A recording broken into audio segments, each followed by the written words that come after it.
The story of the Nativity is the story of the salvation of mankind. In it we see the incarnation of the Son of God, the Word, on behalf of the salvation of mankind, and the events of the Nativity are numerous and varied. There are also many characters mentioned to us by the divine revelation, who played a role and had a presence accompanying the events of the birth of Christ. Of these personalities are the Magi. Who are the Magi? The word Magi means the contemplative ones or the perceptive ones. They were characterized by wisdom, knowledge, understanding, and the ability to search and interpret. In the book of Daniel, the prophet mentions the queen, because of the words of the king and his lords, came to the banquet hall. The queen spoke, saying, "O king, live forever.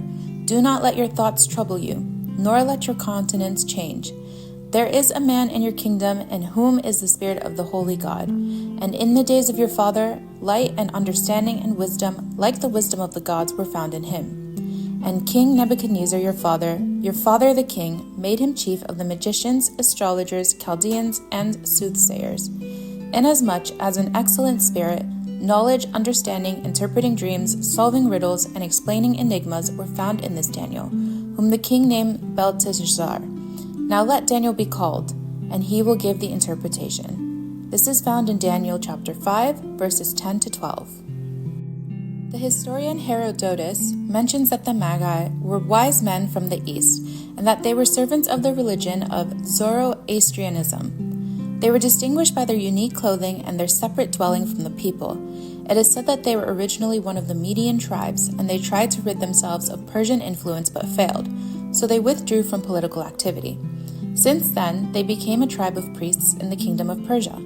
They were renowned for their philosophy, astronomy, and knowledge of celestial bodies. No one was allowed to ascend the throne of Persia unless they were a magus. Furthermore, no sacrifice was offered in Persia without the presence of one of the Magi.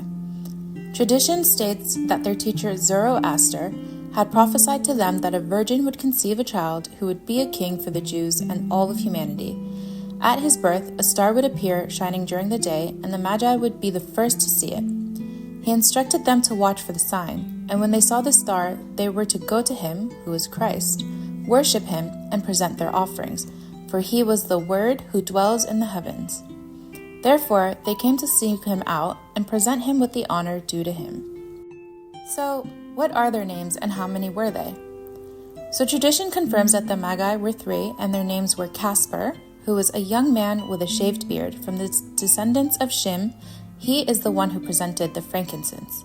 The second one was named Melchior, an elderly man with a gray hair and long beard from the descendants of Japheth. He is the one who presented the gold. Belteshazzar, a man of middle age, short in stature, with dark skin from the descendants of Ham. He had recently grown his beard, and he is the one who presented the myrrh. There are a couple of interesting facts revolving around the Magi. For one, the Magi were accompanied by a large number of servants and court officials, which caused great disturbance to King Herod and all of Jerusalem. They also saw this grand procession crossing the city streets unexpectedly and on an occasion that was not religious. Additionally, they kept asking the crucial question, "Where is he who has been born King of the Jews? For we have seen his star in the east and have come to worship him." This is found in Matthew chapter 2, verse 2. Queen Helena discovered their relics, which are now preserved in the Cathedral of Cologne in Germany. These relics are still displayed in the church's treasury, including 3 skulls attributed to these 3 kings, each adorned with a jeweled crown. Scholars believe that the Magi came to Jerusalem after studying the prophecies of the prophet Daniel during the Babylonian exile about the Messiah and the specific timing of his appearance, as indicated in the prophecy of the 70 weeks. This can be found in Daniel chapter 9, verses 24 to 27. They also became familiar with other prophecies that the Jews repeated during the exile, which had been passed down from their forefathers.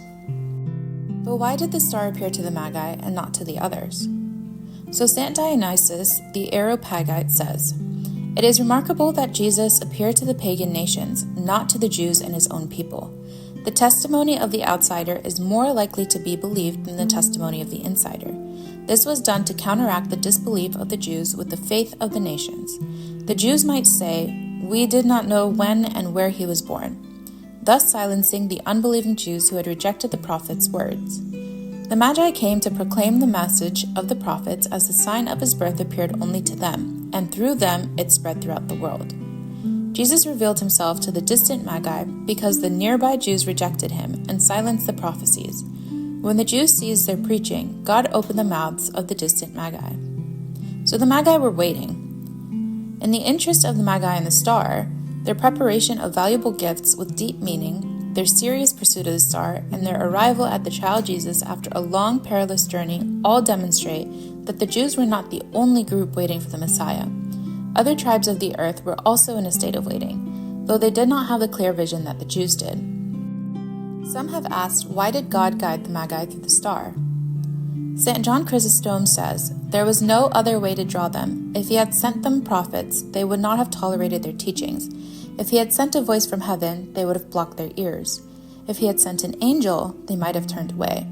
So God left all other means and called them through ways they were familiar with. Jacob of Sarug says, the Lord completed their path of evangelism with a star, a silent messenger that spoke only through its radiance.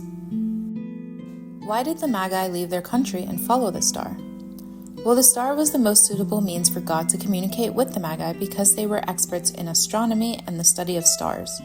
Every star was known to them, and they observed its appearance, brightness, disappearance, and its appointed time and season.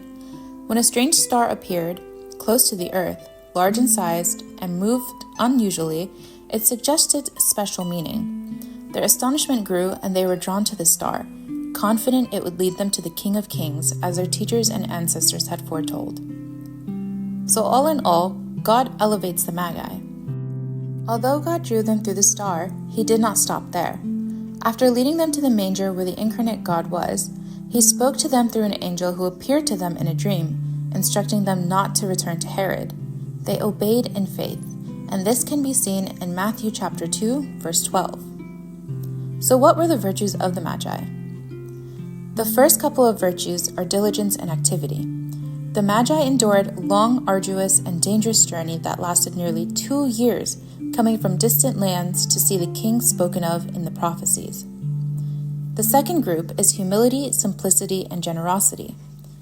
When they saw the star, they rejoiced with exceedingly great joy. This is according to Matthew chapter 2, verse 10. And when they had come into the house, they saw the young child with Mary his mother, and fell down and worshipped him. And when they had opened their treasures, they presented gifts to him, gold, frankincense, and myrrh. This is in Matthew chapter 2, verse 11. The third virtue is obedience.